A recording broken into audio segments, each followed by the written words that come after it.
Hi guys, in this presentation, we'll be presenting you the endemic species of Ecuador. To shortly introduce the Republic of Ecuador, it is a country in northwestern South America with the capital city of Quito. As it is located on the equator, the climate would be a humid tropical climate most of the time of the year. The geography of Ecuador is extremely diverse.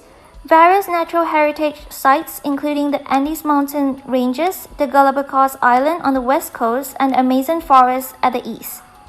Ecuador is located exactly on the Ring of Fire, on the border of the Pacific Plate, where there's the most active volcanoes and earthquakes. With all the mentioned topography, Ecuador is considered a mega-diverse country with approximately 26 different kinds of habitat and more than 5,000 species of plants and animals. Now that we know the geographic conformation of Ecuador, we will move on to some of its endemic species.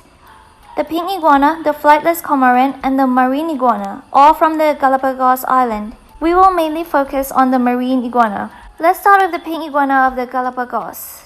It is considered the oldest event of genetic divergence, which makes them completely different species from other iguanas. The skin appears pink not because of pigmentation, but rather because there are no pigments at all, so the pink we see is basically the blood flow.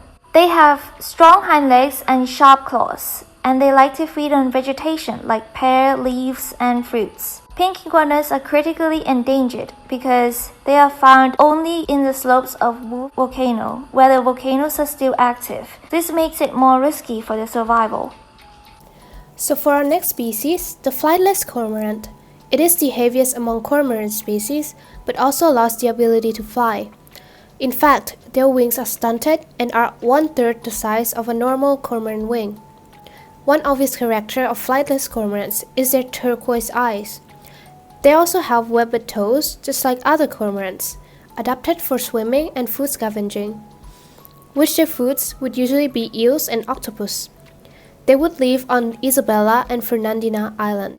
These cormorants would have one specific behavior of drying out their wings. After they're done with scavenging food from the sea, they would spread out their wing and just stand there until they dry up. Moving on to the next species that we will be focusing on, the marine iguana of the Galapagos. These iguanas have evolved to be able to dive and forage for food underwater. On specific islands of Galapagos, there are several subspecies of marine iguanas with different colorations, depending on each islet, including Isabela, Fernandina, Española, Floreana, Santa Cruz, and some others. So these semi-aquatic cold-blooded reptiles are believed to migrate from South America on rafts of vegetation since millions of years ago. So we can also say that they diverged from land-dwelling iguanas. They can live up to 12 years with the length of 4 to 5 feet, and the weight of around 1 to 3.3 pounds. For physiology and adaptations, marine iguanas developed short snouts and sharp teeth to make it easier for them to chomp on algae on rocks. They would also have a crocodile-like long and flattened tail to help them swim better, and strong sharp claws for holding on rocks and to resist the strong currents, dorsal scales, and dark coloration for sun absorption after the swim. Marine iguanas mainly feed on algae and seaweed. Every time they scavenge underwater, they would lower their heart rate to conserve energy and last the longest underwater. As their diets contain a high concentration of salt, they all develop nasal glands that will filter the blood and excrete out the excess salt. This behavior explains the white crystals of salt on their snouts and head. Despite being black or dark gray most of the time, marine iguana males would change their colors to bright and vivid colors depending on the islands they live in. This is generally for attracting the females during the mating season. As for the juveniles, they would generally be black and would only find food on the low tides and rocks due to their underdeveloped muscles.